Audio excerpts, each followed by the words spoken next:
people like me. You need people like me so you can point your f***ing fingers and say, that's the bad guy. That's the bad guy. That's the bad guy. That's the bad guy. That's the bad guy.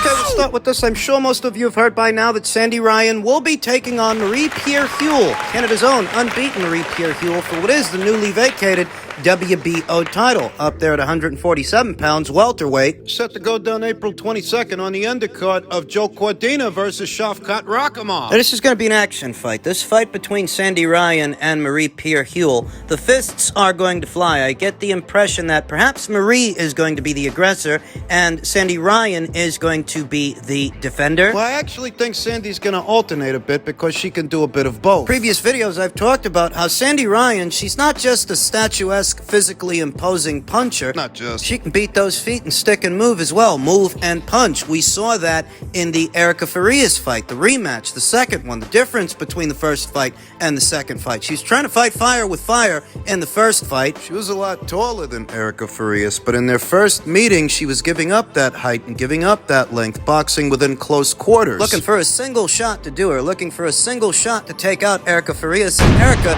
she's as tough as they come. She's never been stopped. She might have a couple of losses, but she ain't never been knocked out. Trying to knock her out ain't the way to go. Sandy elected to use a different strategy in their rematch. She decided to use her height, use her length, box and punch, beat those feet, and keep Erica, the shorter, slower, older woman, on the outside at arm's length, and it worked like a charm. She beat Erica decisively on points. Very different aesthetic, very different strategy from the first fight to the second one. Yeah, Sandy's going to be opposite the ring, unbeaten Marie-Pierre Houle, and as stated, Sandy's not limited to just being an aggressive, close-quarters fighter. If she has to, she can alternate between being the aggressor and being a defender, whereas Marie... Characteristic of a Marie-Pierre Houle fight is the fists fly. She's an action fighter. In many ways, so is Sandy. I want to say Sandy's a little bit more malleable, a little bit more flexible. To the eye, she is. They're at or around the same level in terms of experience. You know, Sandy's only got about 5 or 6 fights, whereas Marie, she's only got about 8. In terms of the level of experience, they're at more or less the same level. The fight itself is what's going to separate them to the eye, at least from where I'm sitting.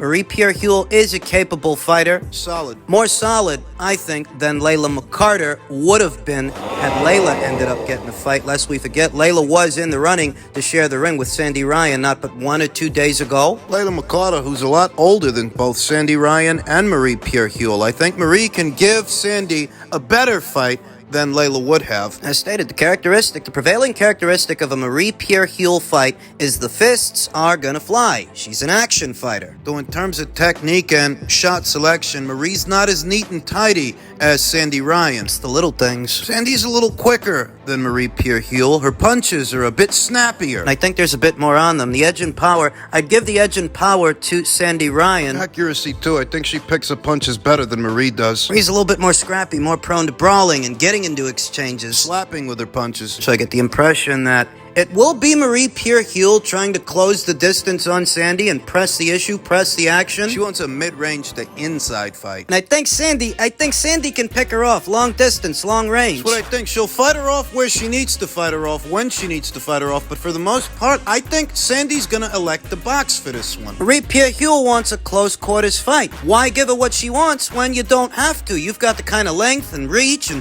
wingspan and mobility. She's going to sharpshoot. It'll be an action fight because Marie presses the action, or she's going to try to. But I think Marie's going to end up being 1 step behind Sandy Ryan, always 1 step behind. That's what I see conservatively. The logical pick would be Sandy Ryan on points, Sandy on points, though I don't rule out a knockout because Sandy's a big puncher. But you got somebody real aggressive in front of you, they want to crowd you, they're there for the punches. They're right there. A fight of some significance because this is for the WBO title. If Sandy wins, she'll be one of 2. Just 2 champions in the women's welterweight division, I think. I think this fight is going to be a segue to a McCaskill fight. Jessica McCaskill, the only other champion at this weight. When it comes to Jessica, Piranha Promotions, who won the purse bid for Jessica McCaskill's WBC mandatory defense against Ivana Habazin, they have forfeited the rights to stage the fight. As a result, promotional rights will fall to the second highest bidder, Matchroom. McCaskill versus Habazin will now be staged as a Matchroom show on DAZN, which is a considerably bigger platform, a considerably bigger stage than any stage Piranha Promotions could have provided, so in some ways that's good news. Yeah, I think it is. I think the winner of McCaskill versus Habazin will share the ring with the winner of Ryan versus Houle. That's what I think. And I think Jessica's going to beat Ivana. I think Sandy's going to beat Marie. At which point, the last two women standing, the only two champions at welterweight, will lock horns with each other. What would be a considerable step up in class for Sandy Ryan. Yeah, I'd say so. From Marie Pierre Houle to Jessica McCaskill. It's quite a leap, but that's how it's looking. At 147 pounds, things are about to get interesting. Good morning, world. Jake Paul and family. Back home, well rested. Ed's back on business. Jake, you know what I'm going to do. We had a deal, mate. We had an handshake. We said we'd box for free if we got defeated. That is Big John Fury, Big Blowhard Fury. Not this guy again. Apparently he's accusing Jake Paul of waffling on a bet they made that, if Jake loses the fight, he'll double up on Tommy Fury's purse. Now, Big John's looking for that money. I don't see Tommy Fury looking for the money. He's not the one uploading videos to social media. It's John. To those videos, Nikisa Badarian of Team Jake Paul stated, "Dear John, congratulations on the win. I've grown to highly respect you off camera. However, this statement is shocking given that you said to me at His Highness house on Friday evening and the correspondence from your, Tommy's lawyer. Moreover, our team has you on camera, refusing to agree to the deal the night of the fight. With all that said, fair play to Tommy on a gear performance. You have raised a great young man. Hopefully he has the courage to do it again. Best, Nikisa." The Furies are looking for more money. Money from Jake Paul. Jake Paul, who's reported to have made an estimated $25 to $30 million, whereas Tommy's price is significantly lower, somewhere in the neighborhood of $7 million. That's $7 million too much. This guy got $7 million to box a YouTuber, and now his father's scratching and sniffing around looking for more dough. Sniffing around looking for more cash. You should be grateful. How many guys that are 7-0, 8-0 make $7 million for a single fight? How many guys with a record like that get $7 million? Jake Paul made that possible. If not for him, you don't get that purse. Jake Paul, moment of truth. Again, I say it. You lost the fight. We had a deal in front of millions of people worldwide. I expect you to honour that deal. You owe us some money. Don't come back at me with contracts and all that bull crap. I'm a gypsy. I can't read and write properly. Don't understand that. Was over there to do a job. We've done it. And I'm sure you'll be a great guy and honour what you've done. Pay up. Oh, John Fury's saying he's a gypsy. He's a gypsy. He don't know contracts. He don't know nothing about contracts. He's doing the whole honor system thing. Well, if we're gonna go off the honor system, ain't John Fury the one that said, if Tommy can't knock Jake Paul out, I'll retire Tommy from boxing straight after. Tommy can punch as hard as a heavyweight, but can we actually get Jake in the ring? If Tommy does not dismantle him, I'll retire him then and there. I mean that. And last I checked, Tommy Fury didn't knock out Jake Paul. He didn't even knock down Jake Paul. Jake Paul knocked him down. Tommy won a split decision. I'm not going to argue with any of you guys out there about what you think you saw or how you scored the fight. Because I saw the same fight you did, and I gotta tell you, Tommy did not dismantle Jake Paul. He might have beat him. He might have beat him by way of a split decision, but dismantle? No, he didn't do that. Eddie Hearn very recently chimed in on the whole thing, saying, I do respect Jake Paul, and I respect him even more after last night. Last night being this past weekend's fight. I mean, look, he can't fight. He's never going to be a world champion. What you had was two not very good fighters who were quite evenly matched. That applies to both. That applies to Tommy just as much as it applies to Jake, with the difference being Jake wasn't the one under pressure going into this thing. Jake was supposed to be the novice, the YouTuber. Tommy Fury was supposed to be the fighting man, and Tommy Fury was the one who was supposed to go in there and create clear separation between himself and Jake Paul. For my money, He didn't do that. Jake Paul himself said, I was sick for 4 weeks of this 9-week camp, jet-lagged for another week. What's pissing me off is that it had nothing to do with him. He wasn't that great at all. I think Anderson Silva was tougher than him. I said it ahead of the fight. I'm saying it again here and now. The pressure wasn't on Jake. Jake can rebound. Jake can go on to do other things and fight other social media influencers like Salt Poppy or KSI. You see, Jake Paul is now, after the fight, what he was before the fight. But what is Tommy? Tommy's the guy who won a split decision After getting dropped by a jab. This loss, for my money, didn't hurt Jake Paul's stock, didn't hurt who he is. He still has other options. But Tommy, what's Tommy going to do now? Go win an area title? Is that it? Start on a campaign to win a world title? Is that it? You got $7 million to box a YouTuber. He made that kind of payday possible for you because based on your ability and your skills as a pugilist, who knows if you ever would have got that kind of price off your own name alone and your own ability. I don't want to be hard on the kid. He seems like a nice guy, but I'm being honest. The only reason he got $7 million was because of Jake. And now that he's won the fight, moving forward, what's he going to do? Get back on track his serious professional boxing career, or is he going to pursue other fights with other guys like Jake? What are you going to do? You going to have a fight with Salt Poppy? KSI? Hold out hope that Jake wants to run it back with you, because you know what that tells me? If all Tommy Fury plans on doing is boxing Jake or more guys like Jake, it's not actually Jake Paul that got exposed. It's Tommy Fury. It's Tommy. When you expose something, you reveal something. And, nothing about Jake Paul got exposed in my view. This was a novice boxer who picked up the sport late in life, didn't stand much of a chance of becoming a world champion. I mean, we knew what his odds were. We knew that already. But did we know that about Tommy? Before he got all wrapped up in this thing with Jake, before that became what it was, did we know that Tommy Fury was essentially... He wasn't a boxer moonlighting as a reality TV star. He was a reality TV star moonlighting as a boxer. You think this guy, who just made around $7 million, is going to go back to fighting journeyman at York Hall for a couple $100,000 at a time? In developmental fights. To continue to develop so that he can one day fight for a full-fledged alphabet title, a world title. You think he's about to do that having just raked in $7 million opposite the ring a novice? No way. He's going to pursue other guys like Jake Paul, other fights just like that one. If anything got exposed this past Saturday, it's that Tommy Fury ain't that dissimilar from Jake. You're not head and shoulders above that guy. You want a split decision. Maybe Tommy was supposed to be the more serious professional, the more serious pugilist going into this thing, but what got exposed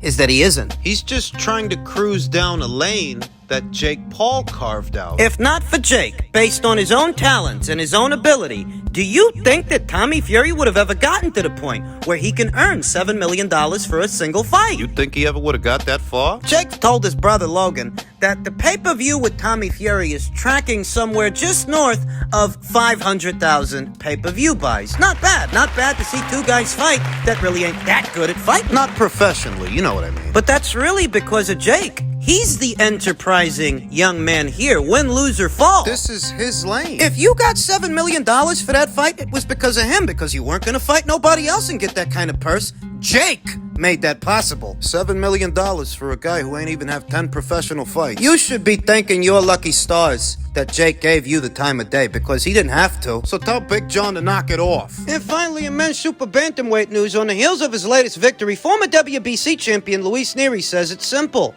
I want Inoue. I want Fulton. I feel ready to challenge for the championship. Luis Nery is a two-division WBC champion. He held it bantamweight and again at super bantamweight. Subsequently lost it to Brendan Figueroa. It's simple. I want Inoue. I want Fulton. Nery insisted of his immediate goals. Nery, 34-1 with 26 KOs, is in prime position to make that demand. The win over Havanesian, That was a little over a week ago as part of a Golden Boy promotion show. that was a WBC title eliminator, which left the Tijuana Southpaw as the mandatory challenger for Stephen Fulton, who holds the WBC and WBO titles at 122 pounds. It didn't come easy, as Nery and Havanesian fought through fatigue and a hailstorm of power shots. It was actually a really good fight. Golden Boy knows how to throw a party, though. It's interesting that the fight was staged as a Golden Boy promotion show and not a PBC show. Luis Nery spent some time there. He's still with Zanfer. South of the border he is, but in North America the situation seems a little bit more immaterial. We knew it was going to be a hard fight, noted Nery. We were well prepared for a war. We expected and knew it was going to be a knockout and wanted to deliver for the fans. And they did. It was a great fight. Now, a Stay Busy fight will likely come next for Nery, who also previously held the WBC Bantamweight title. An immediate shot at the title is not realistic, as Fulton will next defend his WBO and WBC titles versus Inoue in a highly anticipated pound-for-pound showdown later on this spring. It goes without question that he will make himself available for the winner. I feel ready to challenge for the championship, whether it's Fulton or Inoue, stated Nery. Oh yeah, Inoue has his work cut out for him. His very next fight is the long-awaited, long-anticipated Stephen Fulton fight that, being honest, I didn't think would happen. I thought that politics would get in the way. That and news that Stephen Fulton was on his way north of super bantamweight up to featherweight to fight Brandon Figueroa for a second time. I didn't think we'd get that fight. But I was wrong. Word out of Japan is that the fight is set to go down May 23rd